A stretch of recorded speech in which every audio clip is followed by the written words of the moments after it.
Ay mga kaduday, isang maulang umaga. Tayo ngayon ay tawag doon.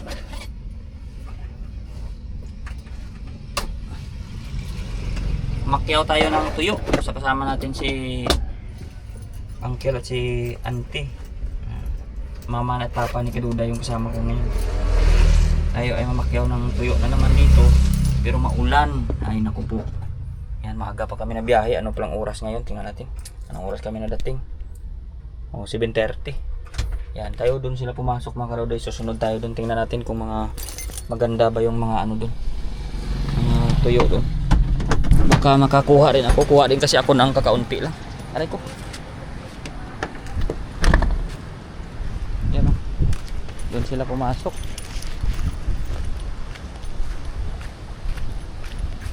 Yan. So wala ngayon, kambing ngayon no. Giniginaw ang kambing kasi maulan. Ayan.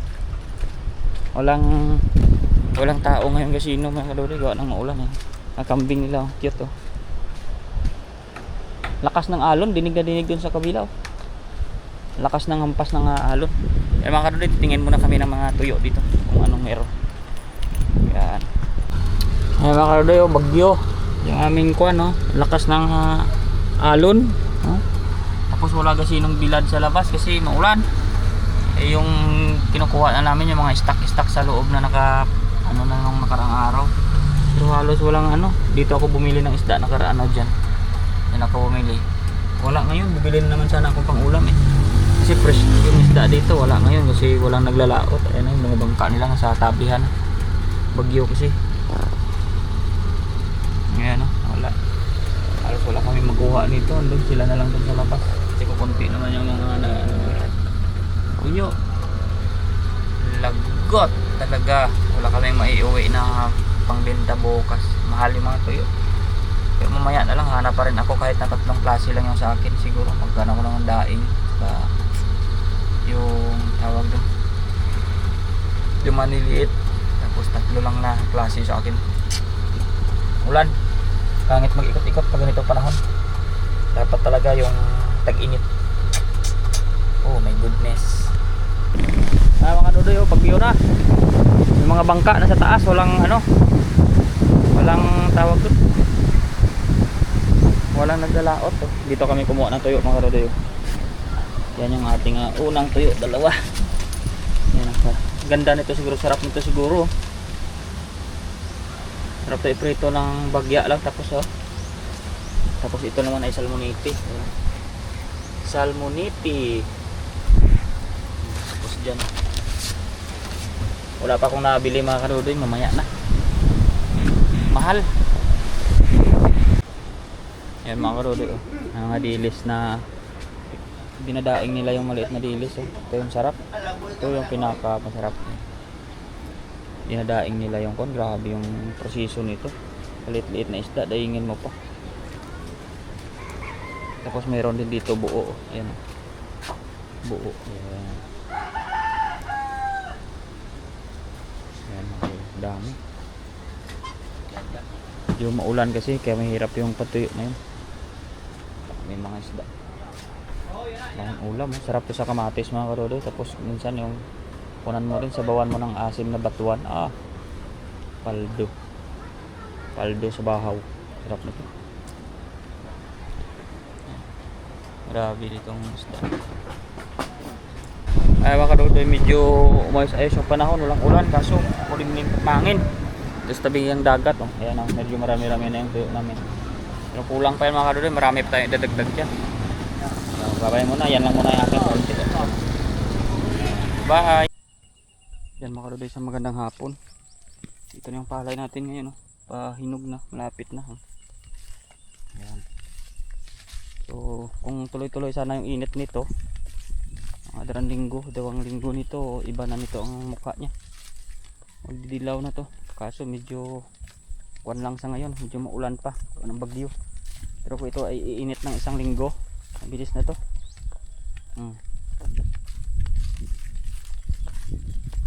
Medyo ano na siya oh. May mga ilan na siya na kuwan. Hinog na. Marami din mga uban oh. Ginagawa ng mga steam borer yung mga kadudoy. Ayan na natin. Ganun talaga. Importante ay may makukuha pa rin tayo. Yan.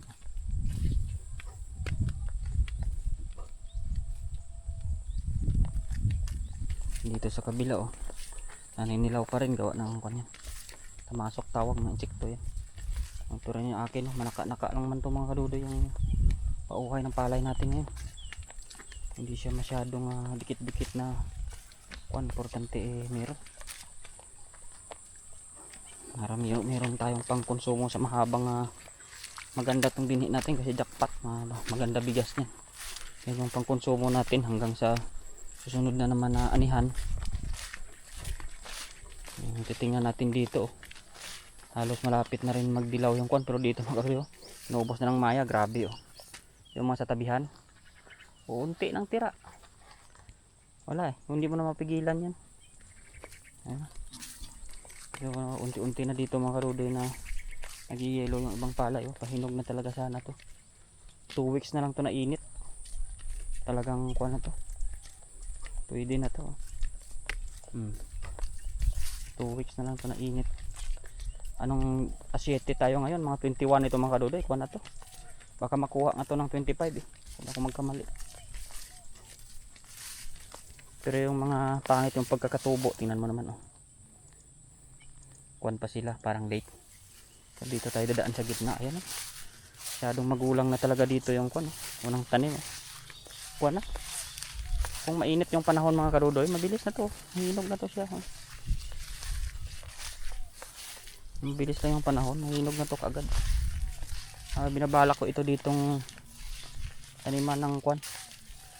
Tawag doon, melon at saka pakwan. Lalaman kung ano lang yung pwede dito. Kasi mahaba itong matitingga dito, sayang lupa. Kaya tingnan ko muna mag-melon at saka pakwan kung uubra dito. Kasi may tubig naman dyan, malapit naman mag-igib kung sakasakali kailangan natin diligan. Mga naka itong mga kadudoy, pero at least kahit paano ay importante may makuha lang tayo. Mas mataas yung patubas ko last time dito kumpara ngayon. Makuwante, mangilan-ngilan lang masyado. Isang puno, ilan lang yung kuwan niya. Bunga, meron pa nga mga hindi na kuwan siguro nito. Nakalabas naman halos, pero kunti na to mga kadudoy, isang 2 linggo. Basta pag isinaline of to, halos hinog na to. Pwede na ako magpa-schedule nito ng mag-ano nito. Magigapas ba? Mag-ani.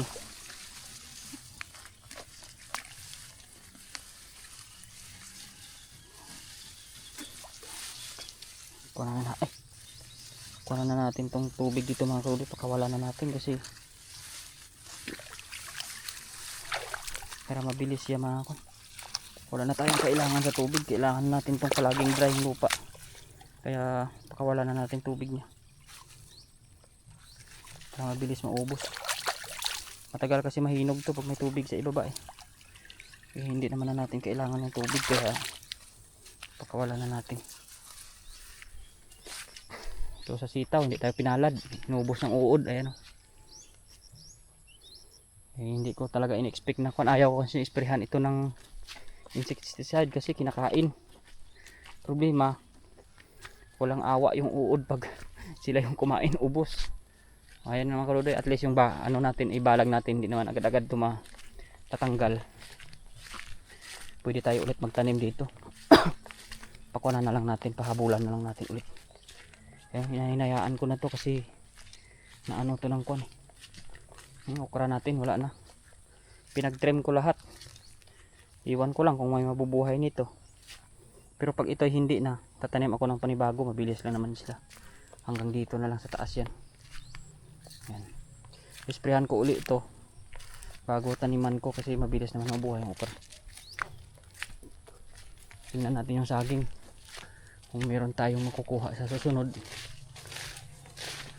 Patulaw, malaki na dun, no? Sungkitin na natin mga kadudoy. Kuhanin ko na yung panungkit. Laki na niya.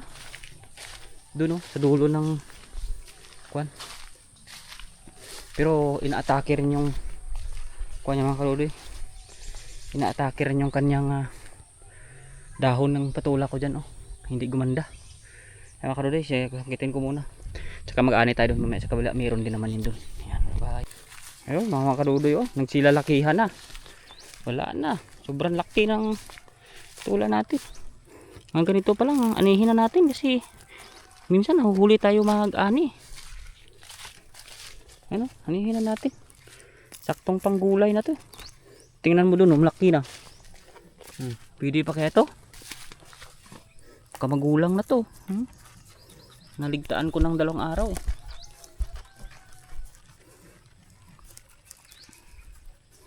Aray ko. Nangagat yung kwan. Ay mga kadudoy,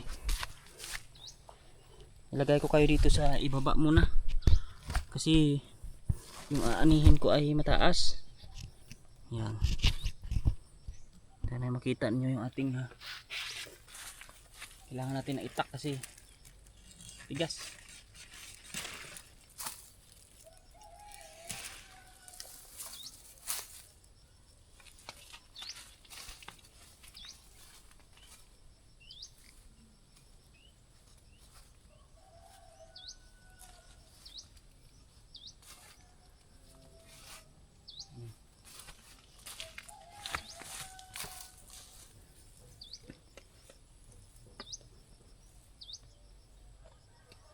So marami pang mga bulaklak mga kadudoy, marami pa ito magbunga. Marami pang maliliit na natira, doon po. Meron pa doon, mga maliliit. Yan. Tsaka ito yung naani natin ngayon. Biruin mo kung hindi ko ito pinunta, magugulang to sila lahat lang. Ayun Yan, pwede na to. Mga kadudoy, ayusin ko muna yung mga dulo niya para aakyat ulit kasi na pa baba andun sa puno. Tinitingnan ko sa lansones kung mayroon doon na buhay na tula. Wala pang bunga doon. Next time na lang yan doon. Yan mga kadudoy, babay na muna. At ito na muna yung ating buhay-buhay sa ngayon. Mahirap. Bye. Yan mga kadudoy, nakita nyo ba yung bulaklak na yan, yung violet na yan? May naalala ako dyan Tingnan natin kung kaya ko pa itong gawin. Kuha tayo nito. Kuha ko nito na isa, tapos tanggalin ko tong looban niya. Ayan mga kadudoy, may gagawin tayo dito sa bulaklak. Tingnan natin ito lang naman ay kung alam ko pa. Yan kuhanin natin ito dahan-dahan. Yan.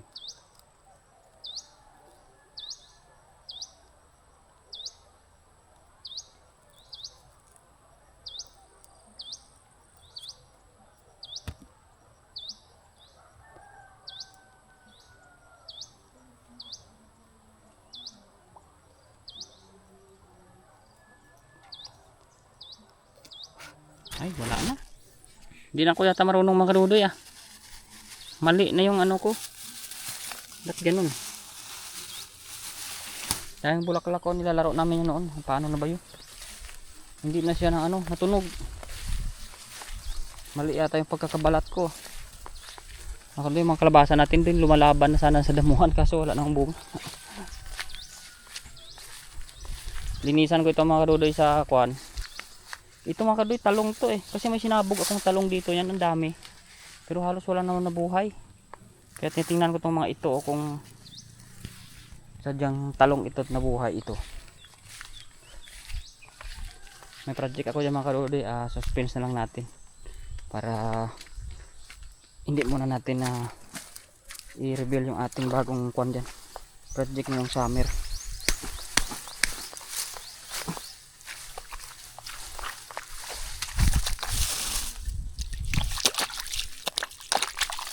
Tanggalan natin tubig to mga kadudoy para mabilis na tayo makaani.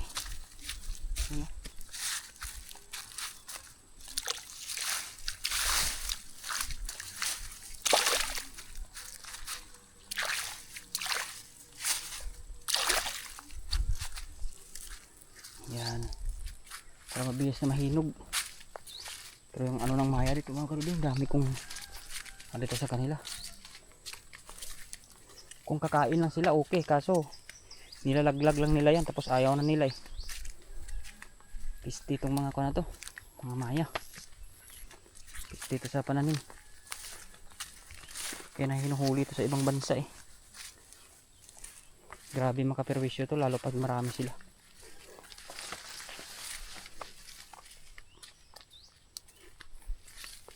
Yan oh, grabe oh. Kita mo yung lagas dito ng palay. Araw-arawin ba nila yan? Diyan na naman sila oh. Hindi alis yan. Hanggat hindi ito na ano, haani. Isi-isin na natin sa kunti lang naman na panahon. Sa susunod kunin natin ito. Lagyan natin sila ng pantaboy kung sakasakali. Ito hahawanan ko man sa susunod to eh. Kuhanin ko to kasi naka laylay na naman dito sa palay, hindi pwede yan. Dapat hawanan ko yan, maubos yan doon papunta sa baba. Kuhanin ko lahat yan, tanggalin ko lahat yung mga dalusan na yan. Pagtanggalin ko yan hanggang doon sa baba, ang pangit na oh. Para mahawan dito, para maging ganito na lang siya oh. Kukunti na lang yung umaano. Yan mga karodi, babay na no? Wala nang tira, uubos niya ng bunga. Tingnan mo yan oh. Biruin mo yan, dami yan, uubos niya oh. Diba? Kung gaano ka ano yung mga maya na yan. Ano sila si babaw eh. Mga karodi, babay na muna tayo, uwi na. Bye.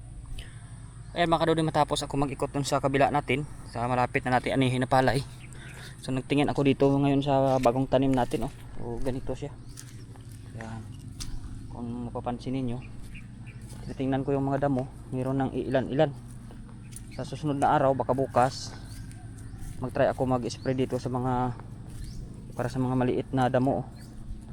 Titingnan ko kung kuha tayo dito para kuha natin sila ng maaga. Tawag doon, makuha na natin sila,